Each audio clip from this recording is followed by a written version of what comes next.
Good morning!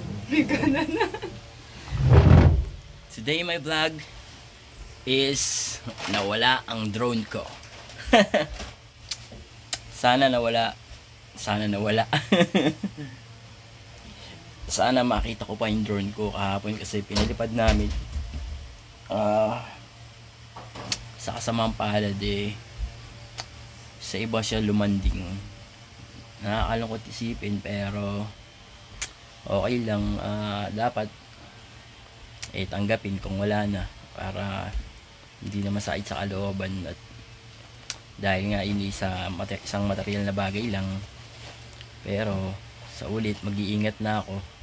Pero namamag-asa pa rin ako na may magbalik kasi wala pang isang buwan sa akin yung DJI Mini 5 Pro, kaya sobrang lalungkot ng konti, pero hindi po na lang ulit ako kung sakaling di na makuha.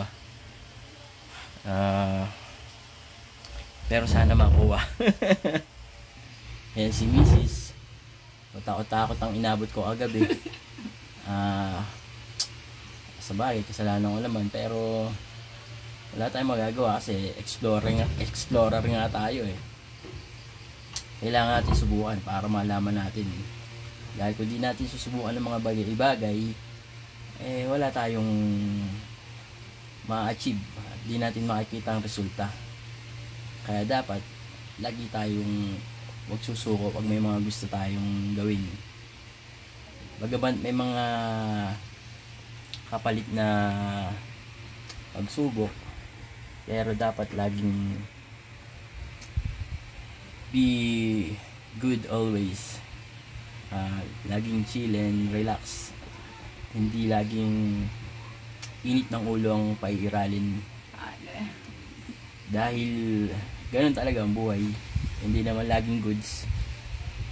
Kaya dapat lagi tayong malawak ang pangunawa at pasensya sa mga bagay-bagay na nangyayari, lalo na sa mga hindi magandang pangyayari.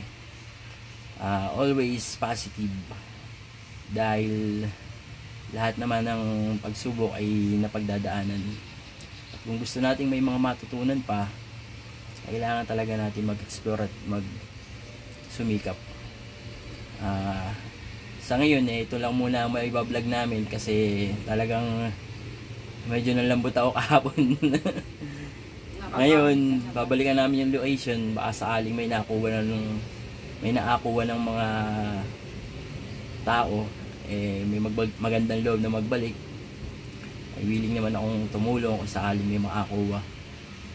Na sana po makakuha kasi talagang sayang yung tubo. Anong tubo? Tubo ng bangko na pinambili ko doon. Kaya lang ako nakabili ng ganyan kasi galing nga pala yung sa yung tubo, interest sa ipon mo. Interest yun sa bangko na naitang deposit ko nung 2017 pa yun. Yun yung pinambili ko ng drone. Kaya nangihinayang pa rin, pero kung talagang wala na, okay lang. Di ako magpapakabitar para lang sa material na bagay. Bagaman di natin maiwasan siyempre yung mag-isip at manghinayang, normal lang yun. Kaya ayo ko sa mga bibili ng drone at gustong gumamit ng drone, huwag kayong matakot. Kasama sa paggamit ng drone ng mga pagkaamali. Ganun talaga. Pero nakakatuwa naman at nakapagbibigay ng sayang gumamit ng drone kasi nakikita mo yung kapatagan, kabundukan ng sobrang lawak. Kaya sana makuha talaga.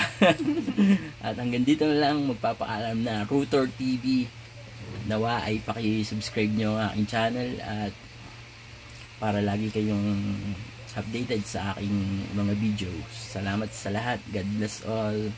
Bye. Cielo Alto.